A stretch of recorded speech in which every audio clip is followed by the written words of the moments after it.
हैं कि सर लोग कहते हैं कि ये लूटने वाला काम है। पूछिए सर कैसे? उन्हें बताइए कि एक व्यक्ति ऐसा है जिसने मुझे इस बिजनेस के अंदर ज्वाइन करवा दिया, तो क्या उसने मुझे लूट लिया? अगर उस व्यक्ति ने मुझे इस बिजनेस में ज्वाइन नहीं करवाया होता तो आज मैं इस बिजनेस के द्वारा जो पैसा मेरे घर में आ रहा है, जो इनकम मेरे घर में आ रही है, वो नहीं आ रही होती। ठीक है ना? ये लूटने वाला काम नहीं है। उनको बताइए कि ये जो काम है ना, ये एक्चुअल में काम क्या है, कि हम लोगों को मौका दे रहे हैं कि आप भी चाहे तो इस बिजनेस को बिल्ड कर सके, पैसा कमा सकते हैं। हम उनको बिजनेस बिल्ड करने का मौका भी देते हैं, हम उन्हें बिजनेस बिल्ड करना सिखाते भी हैं, और हम उन्हें बिजनेस बिल्ड करने में मदद भी करते हैं। फिर भी अगर कोई व्यक्ति ये सारी चीजें करने के बाद भी अगर कोई व्यक्ति इस बिजनेस से अगर पैसा नहीं कमा पा रहा है, तो गलती किसकी है? आप बताइए, दुनिया का ऐसा कौन सा बिजनेस है जिसके अंदर दूसरे लोग आके आपकी मदद करते हो बिजनेस बिल्ड करने के लिए? हाँ, लेकिन मैं ऐसे बहुत सारे बिजनेस बता सकता हूँ जिसमें दूसरे लोग आपका जो है पैर काटने में लग जाएंगे, आपकी जड़ काटने में लग जाएंगे। अगर आप कोई बिजनेस स्टार्ट करने लगोगे ना, तो बहुत सारे लोग ऐसे आ जाएंगे जो आपकी जड़ काटने की कोशिश करेंगे। यही एकमात्र ऐसा बिजनेस है जहां पर दूसरे लोग आते हैं आपको सक्सेस करवाने के लिए। एक अननोन आदमी आएगा आपकी लाइफ के अंदर जिसको आप नहीं जानते, जो आपको नहीं जानता, लेकिन क्योंकि आप उसकी टीम में ज्वाइन हो गए तो वो आदमी अपनी पूरी ताकत लगा देगा आपको इस बिजनेस में सक्सेस करवाने के लिए। बताइए कहां होता है? दुनिया के कौन से बिजनेस में ऐसा होता है? बताओ। फिर लोग कहते हैं कि लूटने वाला कानून, को बताइए ना कैसे, बताइए मुझे, बताइए तो सही कैसे। हाँ, ये हो सकता है कि अभी जो आपने प्रोडक्ट परचेस किया है वो मार्केट प्राइस से हो सकता है थोड़ा सा कॉस्टली आपको पड़ रहा हो। यही तो बात है ना, कि मार्केट प्राइस से थोड़ा सा आपको कॉस्टली पड़ रहा हो, क्योंकि बहुत सारी कंपनीज हैं जो कि सक्सेसफुली काम कर रही हैं, जिनके लेकिन प्रोडक्ट्स की जब हम प्राइसिंग देखते हैं तो वो ट्रेडिशनल मार्केट से थोड़ा सा कॉस्टली पड़ते हैं। तो सामने वाला ज्यादा क्या बोल सकता है कि सर यही तो बात है ना, कि आपको जो आपने प्रोडक्ट खरीद के इस बिजनेस में एंट्री करी है वो आपको थोड़ा सा सस्ता, थोड़ा सा आपको मार्केट ट्रेडिशनल मार्केट से महंगा पड़ रहा है। बोला सर ट्रेडिशनल मार्केट से आप पिछले 20 साल से, 25 साल से, 30 साल से कितना सारा सामान खरीदते आए हैं, आज तक आपके जीवन में कोई परिवर्तन आया क्या? और आप आगे भी, आपकी लाइफ जितनी बची हुई है ट्रेडिशनल मार्केट से सामान खरीदते रहते हैं, आपके जीवन में कोई परिवर्तन आ जाता क्या वो सामान खरीदने से? लेकिन यहाँ पर जब आप सामान खरीदते हैं और यहाँ पर सामान खरीदने के बारे में आप लोगों को बताते हैं, तो आपकी भी जीवन बदलती है और उनका भी जीवन बदलता है, और एक ऐसी इनकम आनी शुरू होती है जिससे कि आपकी पीढ़ियां सुधर जाती हैं। तो ये चीज उनको बताइए, ठीक है ना, कि लूटने का काम नहीं है, मौका देने का काम है।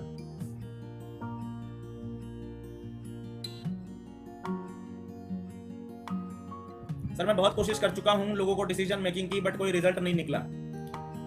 हाँ, तो अभी आप सीखे नहीं है ना। प्रॉब्लम क्या है? प्रॉब्लम क्या है इसके अंदर? मैं बहुत कोशिश कर चुका हूं, बहुत कोशिश नहीं कर चुके हैं, सिर्फ कोशिश कर चुके हैं, ठीक है। और कोशिश के बारे में विवेकानंद जी ने एक बहुत अच्छी बात बोली थी, प्रयत्नो विधेय, प्रयत्नो विधेय। ये खैर उन्होंने नहीं बोला था, लेकिन उन्होंने ये बोला था, उत्तिष्ठत जागृत प्राप्य वरान्नि बोधक। हाँ, ये उन्होंने विवेकानंद जी ने बोला था, उठो, जागो, और तब तक मत रुको जब तक आप अपने लक्ष्य की प्राप्ति नहीं कर लेते, ठीक है ना। ये उन्होंने बोला था, arise, awake and stop not till the goal is reached. ये विवेकानंद जी ने बोला था, ठीक है ना। तो इसमें क्या बात, क्या मैसेज क्या दिया गया है लोगों को, कि कोशिश करते रहो, कोशिश करते रहो, कोशिश करते रहो, कोशिश करते रहो। और यही कोशिश वाला जो वाक्य है, ये उसके अंदर जो संस्कृत के श्लोक के अंदर भी हमको मिलता है कि प्रयत्नो विधेय, प्रयत्नो विधेय, प्रयत्नाद वीरा समुद्रम तरंती, प्रयत्नाद धीरा गिरीन लंघयन्ति, प्रयत्नाद योग्या सुयोग्या भवन्ति, प्रयत्नो विधेय, प्रयत्नो विधेय। ये बात संस्कृत के अंदर, हमारे वेद शास्त्रों के अंदर लिखी हुई है कि प्रयत्न करते रहिए, प्रयत्न करते रहिए, प्रयत्न करते रहिए। वो प्रयत्न की ही ताकत है जब एक वीर पूरे समुद्र को लांघ जाता है। वो प्रयत्न की ही ताकत है जब एक धीर पुरुष एक पूरे हिमालय पर्वत को लांघ जाता है। वो प्रयत्न की ही ताकत है कि एक अयोग्य व्यक्ति भी सुयोग्य व्यक्ति बन जाता है। प्रयत्न करते रहिए, प्रयत्न करते रहिए। अगर आप लगातार बहुत सारे लोगों को ट्राई कर चुके हैं और आपको रिजल्ट नहीं मिल रहे हैं, तो आपको अपने पैटर्न, अपने तरीके को चेंज करने की जरूरत है, अपने आप पे काम करने की जरूरत है। मैं गलती कर रहा हूं, लोगों में प्रॉब्लम नहीं है, समाज में, सोसाइटी में प्रॉब्लम नहीं है, मैं गलती कर रहा हूं कहीं ना कहीं, दैट्स व्हाई मेरे साथ लोग नहीं जुड़ पा रहे। मैं लोगों से बात कैसे कर रहा हूं? आप एक काम कीजिए, आप एक प्रैक्टिकल काम कीजिए। आप जब भी लोगों से बात करते हैं ना, अपने पास आपके पास मोबाइल फोन होता है, मोबाइल फोन के अंदर आजकल वॉइस रिकॉर्डिंग का ऑप्शन रहता है। आप जब भी लोगों से बात करते हैं, बात करने से पहले अपने फोन में वो वॉइस रिकॉर्डिंग का ऑप्शन ऑन करके अपने फोन को यहाँ पर रख लीजिएगा। और जितनी देर आपकी बातचीत चल रही है, जितनी देर आप सामने वाले का फॉलोअप कर रहे हैं, वो रिकॉर्डिंग आप अपने पास, वो रिकॉर्डिंग होती रहेगी। और फिर उस रिकॉर्डिंग को लेके अपने अपलाइन के पास जाइएगा, उनसे बोलिएगा सर आप इसे सुनिए, ठीक है। उनसे रिक्वेस्ट कीजिएगा। आपके अपलाइन के पास इतना टाइम नहीं है हालांकि कि 1 घंटा 2 घंटा वो आपकी बात सुने, लेकिन फिर भी आप अगर रिक्वेस्ट करेंगे तो आपकी रिक्वेस्ट पर वो आपके इस ऑडियो को सुन सकते हैं। और जब वो आपके इस ऑडियो को सुनेंगे तो उन्हें पता चल जाएगा कि आप कहाँ क्या गलती कर रहे हैं, क्या आप गलत शब्दों का इस्तेमाल कर रहे हैं, और कौन सी बात का आपने किस तरीके से जवाब देना चाहिए था, क्या आपसे गलती हो रही है, वो आपको बता देंगे। और वो आपको बिल्कुल शॉर्ट में बता देंगे, कुछ पॉइंट्स आपको दे देंगे, और उस पॉइंट पे जब आप काम करेंगे, आपका जो रिजल्ट है जो नहीं आ रहा है वो रिजल्ट आना शुरू हो जाएगा, आपका बहुत सारा टाइम भी सेविंग होगा। कई बार हम लोगों से ऐसे डिस्कशन में उलझ जाते हैं जिस डिस्कशन का कोई अंत नहीं होना है। कई बार हम लोगों से ऐसे डिस्कशन में उलझ जाते हैं जिस डिस्कशन से हमें कोई रिजल्ट नहीं मिलना है। तो ऐसे डिस्कशन से बचना बहुत ज्यादा जरूरी है, ठीक है ना। ऐसे डिस्कशन से आप जितना ज्यादा बचेंगे उतना ही ज्यादा आप उन लोगों पे टाइम दे पाएंगे जिनको एक्चुअल में आपने टाइम देना चाहिए। समझ में आ गया?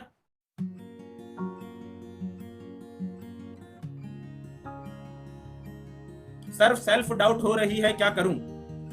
हाँ, सेल्फ डाउट तो होती है, ठीक है ना। सेल्फ डाउट से लड़ने का एक तरीका है सेल्फ टॉक। आप लोगों ने सेल्फ टॉक के बारे में सुना है, नहीं सुना है, जानते हैं नहीं जानते हैं, मुझे नहीं पता, लेकिन सेल्फ टॉक एक मेथड है अपने सेल्फ डाउट्स को खत्म करने का, ठीक है ना।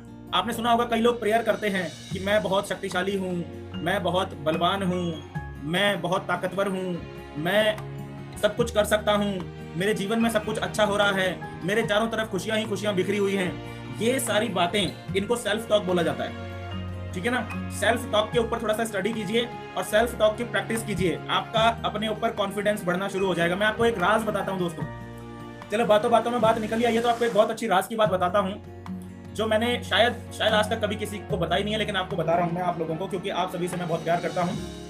तो मैं जब मेरा करियर शुरू हुआ था 2010 के अंदर, तो हमारे सीनियर्स ने हमें बोला कि प्लान प्रेजेंटेशन तैयार कीजिए, हम आपको एज अ प्लानर खड़ा करना चाहते हैं देहरादून शहर के अंदर, क्योंकि देहरादून में भीड़ तो बहुत ज्वाइन होगी लेकिन प्लानर सिर्फ कुछ ही होंगे। मेरी खुशकिस्मती ऐसी थी कि उस समय वहां पर उस सिस्टम की जस्ट शुरुआत हो रही थी, जब मैं उस सिस्टम से वहां अटैच हो गया था, तो वहां पर उस समय कोई अच्छा प्लानर नहीं था। तो हमारी प्रैक्टिस करवाई गई, हमारे सामने लगभग 36 पन्नों का एक प्लान प्रेजेंटेशन हमारे सामने जो है प्रिंटेड था पूरा का पूरा, बोला इसको रट लो, 36 पेजेस इसको रट लो। 36 पेजेस को रटने के लिए हमें बोला गया, वर्ड बाय वर्ड कंपनी का पूरा प्लान उसमें लिखा हुआ था, हमने रटा उसको। कभी हमने एग्जाम के लिए भी कभी इतना रट्टा नहीं मारा होगा, लेकिन उसको हमने रटा, रटते गए रट लिया उसको। रटने के बाद क्या हुआ, जब हमने प्लान प्रेजेंटेशन देना शुरुआत किया तो रटा हुआ जो है समझ में आता है कि यार ये रट के बोल रहा है, ये अपने मन से नहीं बोल रहा है, रट के बोल रहा है। तो हमने बोला चलो कोई नहीं, 1-2 बार लगेगा, 4-5 बार लगेगा, रटते बोलता गया, रट के बोला, रट के प्लान दिया, रट के प्लान दिया, रट के प्लान दिया, ठीक है ना। प्रैक्टिस करते रहे, सुबह शाम प्रैक्टिस करते रहते थे। मैं आपको एक राज की बात बताता हूँ, वहां पर मेरे जैसे बहुत सारे लोगों को वहां पर जो है प्लान प्रेजेंटेशन तैयार करवाई गई, बहुत सारे लोगों को प्लान देना सिखाया गया, but over a period of time वहां पर मैं एक बेस्ट प्लानर बन के निकला। प्लानर तो बहुत सारे थे, लेकिन जिस दिन मैं मीटिंग में नहीं होता था उसी दिन बाकी कोई और प्लान देता था। एक समय ऐसा आ गया था देहरादून के वेन्यू के अंदर, जब ये बात एक अघोषित सा नियम बन गया था कि अगर दिनेश जोशी इस मीटिंग में है तो प्लान प्रेजेंटेशन दिनेश जोशी देगा, चाहे कितनी मीटिंग हो, चाहे कैसी गैदरिंग हो, चाहे कोई बड़े से बड़ा लीडर आया हो, ठीक है ना। एक ऐसा नियम बन गया था वहां पर, अघोषित सा नियम, हालांकि किसी ने डिक्लेयर नहीं की थी ये बात, लेकिन फिर भी ये बात सबको पता थी कि अगर दिनेश जोशी की मीटिंग में है तो प्लान प्रेजेंटेशन वही लेंगे। तो मैं आपको बताना ये चाहता हूँ, ये कोई घमंड की या गर्व की बात नहीं है, मैं आपको एक राज बताने वाला हूँ इसके अंदर। राज की बात यह है इसके अंदर कि ऐसा कैसे हो पाया। ऐसा हो पाने के पीछे एक बहुत रीजन है, एक बहुत सॉलिड सा रीजन है। मैं जब भी दोस्तों, बहुत ध्यान से समझना मैं क्या बोल रहा हूं, मैं जब भी प्लान प्रेजेंटेशन करने के लिए स्टेज पे जाने के लिए जब मुझे कॉल किया जा रहा होता था कि ये हैं, ऐसे हैं, वैसे हैं, डायनेमिक पर्सनालिटी ऐसे करके जब मुझे कॉल किया जाता था तो मैं भीड़ में सबसे पीछे उस समय खड़ा हुआ करता था और मेरे हाथ दोनों के दोनों पीछे की तरफ मैं बांध के रखता था और मेरी फिंगर पे ऐसे ऐसे ऐसे मेरी उंगलियां चलती थी और मैं मन ही मन में जाप कर रहा होता था। जाप पता क्या कर रहा होता था? मैं बोल रहा होता था, I am the best, I am the best, I am the best, I am the best, I am the best, I am the best, I am the best, I am the best. और यही वो difference है जिस difference की वजह से बाकी लोग सिर्फ प्लानर बने रह गए और हम बेस्ट प्लानर हो गए थे। ये वो डिफरेंस है। हमारे शब्दों में ठहराव, हमारे शब्दों में जो ठहराव आया, हमारे अंदर जो कॉन्फिडेंस आया, हमारे अंदर जो सबसे ज्यादा बेस्ट होने की जो फीलिंग आई, वो फीलिंग इस रट्टा मारने की वजह से, जाप की वजह से आई। I am the best, I am the best, I am the best, I am the best, I am the best, I am the best, I am the best, I am the best. जब तक आप ये बात अपने मन में दोहराते रहेंगे, दुनिया की कोई ताकत आपको हरा नहीं सकती। दुनिया की कोई ताकत, भले ही फिजिकली आप उतने कैपेबल हो या ना हो, भले ही नॉलेज आपके अंदर उतनी हो या ना हो, लेकिन अगर आप ये रट्टा मार रहे हैं ना, I am the best, I am the best, I am the best, I am the best, I am the best, I am the best, I am the best, I am the best, तो आज नहीं तो कल, नहीं तो परसों आपका मस्तिष्क, आपका दिलो दिमाग इस चीज को स्वीकार कर लेगा कि that really you are the best, और फिर पूरी दुनिया भी इस बात को स्वीकार कर लेगी, यू आर द बेस्ट।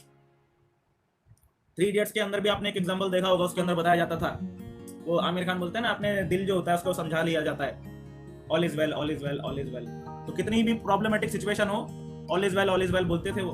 हम यहाँ पर अपने आप को बेस्ट बनाने के लिए आए हैं। हर नेटवर्कर का एक ये गोल होना चाहिए, एक ये नियम होना चाहिए, अपने आप को बेस्ट बनाने के लिए उस व्यक्ति को जी तोड़ मेहनत करनी चाहिए। अगर नेटवर्क मार्केटिंग के अंदर आ गए हो तो अपने आप को बेस्ट बनाने के लिए जी तोड़ मेहनत करो, जी तोड़ मेहनत करो। कितने लोग मेरे साथ आ जाएंगे उसकी चिंता मत करो। जब आप गुड़ होगे ना तो मक्खियां बहुत सारी आ जाएंगी। गुड़ होना चाहिए आपके पास।